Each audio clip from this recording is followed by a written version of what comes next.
नमस्कार दोस्तों, पिछले वीडियो में मैंने 40 क्वेश्चन जो है 40 क्वेश्चंस एमसीक्यूएस ट्रांसफर ऑफ प्रॉपर्टी के करवा दिए थे। उसके आगे के क्वेश्चन लेकर आया हूँ।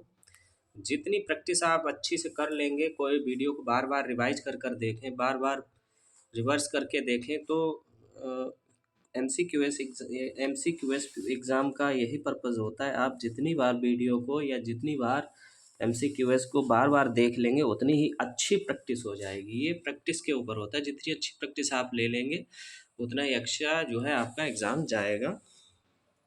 मैं पूरी कोशिश करूँगा आपकी अधिक से अधिक हेल्प कर सकूँ। तो क्वेश्चन नंबर 41 पे आते हैं। निर्वाचन के सिद्धांत के संबंध में क्या सही नहीं है।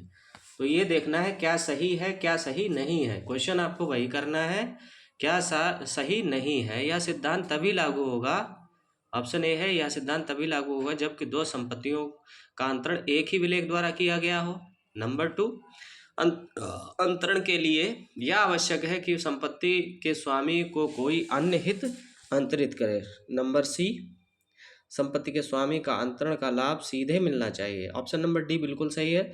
संपत्ति पर अंतरक का अधिकार होना अति आवश्यक है। तो निर्वाचन के सिद्धांत के संबंध में यही सही नहीं है। संपत्ति पर अंतरक का अधिकार होना अति आवश्यक नहीं है। निर्वाचन का सिद्धांत बहुत ही इम्पोर्टेंट,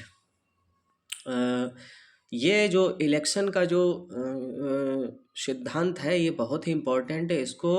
इसको थ्योरी में भी बहुत स्टूडेंट्स थ्योरी में भी इसको अच्छे से पढ़ लें। 4-5 क्वेश्चन इस पॉइंट से यानी निर्वाचन के सिद्धांत से आपके बनेंगे। सेक्शन से संबंधित भी क्वेश्चन आ सकता है कि इसे किस सेक्शन में जो है इसका प्रावधान किया गया है, तो इसको भी देख लें। तो इसमें यहाँ पर ऑप्शन नंबर डी बिल्कुल सही होगा। क्वेश्चन नंबर 42 है, निर्वाचन का सिद्धांत कहाँ लागू होगा। कहाँ लागू होगा? ऑप्शन नंबर ए बिल्कुल सही है, जहाँ प्रत्यक्ष रूप से फायदा प्राप्त होता हो। क्वेश्चन नंबर 43 है, निर्वाचन के संबंध में कौन सा प्रमुख वाद है। कौन सा वाद प्रमुख है? कपूर बनाम कपूर प्रमुख वाद है। जो व्यक्ति संपत्ति का स्वामी नहीं, वह कब संपत्ति का अंतरण कर सकता है। तो इसका जो है, इसमें भी 4 ऑप्शन दिए हैं। यदि अंतरण की विधिक आवश्यकता हो, या ऑप्शन नंबर बी, यदि अंतरण संपदा के फायदे के लिए हो। तो दोनों ही ऑप्शन सही हैं, तो ऑप्शन नंबर सी उपयुक्त दोनों सही होगा। क्वेश्चन नंबर 45, निम्न में से कौन स्थावर संपत्ति को अंतरित नहीं कर सकता है। तो मुस्लिम विधवा स्त्री ऐसी है जो स्थावर संपत्ति को अंतरित नहीं कर सकती है।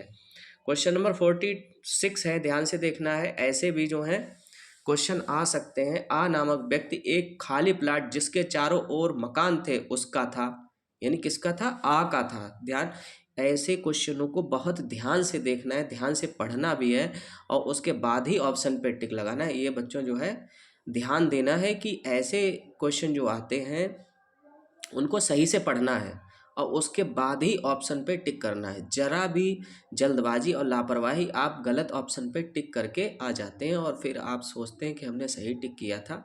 ऐसा नहीं है। ऐसे क्वेश्चंस को बहुत ही ध्यानपूर्वक पढ़ना है, उसके बाद ही टिक करना है। आ नामक व्यक्ति एक खाली प्लाट जिसके चारों तरफ मकान थे उसका था, यानी किसका था? आ का था।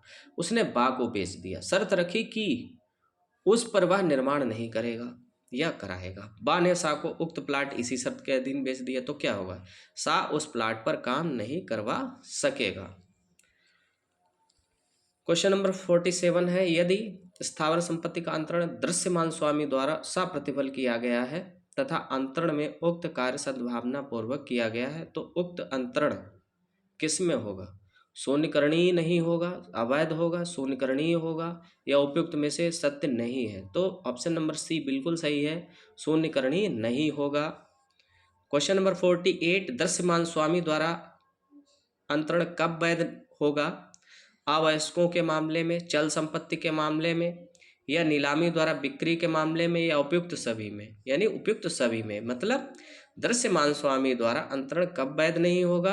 अवयस्क के मामलों में वैध नहीं होगा, चल संपत्ति के मामलों में वैध नहीं होगा, नीलामी द्वारा बिक्री के मामलों में वैध नहीं होगा, यानी उपयुक्त सभी में वैध नहीं होगा। क्वेश्चन नंबर 49 है, लंबित वाद का सिद्धांत लागू होता है वादी एवं प्रतिवादी पर, प्रतिवादी तथा प्रतिवादी के बीच, वादी तथा वादी के बीच। उपयुक्त सभी सत्य हो सकते हैं, अर्थात सभी के बीच यह सिद्धांत लागू हो सकता है। और हाँ, दृश्यमान स्वामी और लंबित बाद का सिद्धांत, यह भी बहुत ही इम्पोर्टेंट सिद्धांत है। आपको इन पे भी थ्योरी पढ़ लेनी है और किस सेक्शन से रिलेटेड है यह भी देख लेना है, इससे भी क्वेश्चन बनते हैं। धारा 52 का सिद्धांत कहाँ लागू नहीं होगा? धारा 52 का सिद्धांत कहाँ लागू नहीं होगा? प्रशासकीय मामलों में, भरण पोषण के मामलों में, लेखा संबंधी मामलों में, उपर्युक्त सभी में। ऑप्शन नंबर डी बिल्कुल सही होगा। अब 50 का क्वेश्चन देखते हैं। ऐसा व्यक्ति जो बाद के लंबित रहते संपत्ति का अंतरण करता है, वह ऐसा अंतरण है जो अपने स्वयं को जोखिम पर करता है, जो अपने स्वयं की जोखिम पर करता है। ऑप्शन नंबर ए बिल्कुल सही होगा। 51, 41, 51, क्वेश्चन नंबर 51, धारा 41 कब लागू होगी? सेक्शन 41 कब लागू होती है? तब लागू होती है, ऑप्शन नंबर बी बिल्कुल, जब अंतरण प्रतिफल के लिए किया गया हो। जब अंतरण प्रतिफल के लिए किया जाना हो, जब अंतरण प्रतिफल के लिए किया जाना हो। व्यपदेशन का तात्पर्य है, व्यपदेशन का सिद्धांत भी, यह भी जो है देखना है आप लोगों को, यह भी बहुत इंपॉर्टेंट है। इसमें सिद्धांत बहुत हैं, ठीक है, इन पे ध्यान देना है। व्यपदेशन का तात्पर्य किसी दूसरे व्यक्ति के सामने प्रतिनिधित्व या प्रदर्शन करना, यही ऑप्शन बिल्कुल सही है।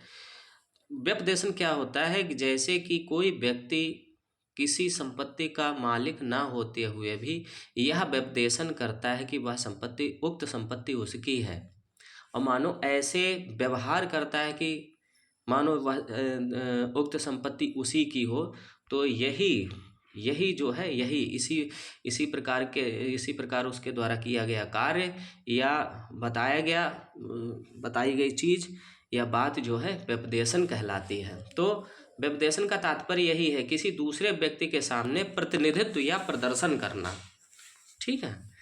धारा 41, क्वेश्चन नंबर 53, धारा 41 में प्रमुख वाद है, तो शरद चंद्र डे बनाम गोपाल चंद्र लाहा, यही जो है इसका प्रमुख वाद है। 50 नंबर, क्वेश्चन नंबर 53 का यही प्रमुख वाद है। तो क्वेश्चन नंबर 54, लिस पेडेंस का तात्पर्य है, क्या तात्पर्य है? संपत्ति को बाद से विचाराधीन कार्यवाही तक न अंतरित करना।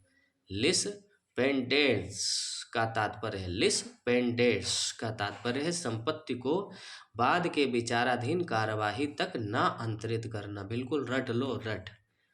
लिस पेंडेंस का आवश्यक तत्व नहीं है, क्या आवश्यक तत्व नहीं है? किसी व्यक्ति द्वारा संपत्ति का अंतरण करना, यह तत्व आवश्यक नहीं है। क्वेश्चन नंबर 56, लंबित वाद के सिद्धांत का उद्देश्य क्या है?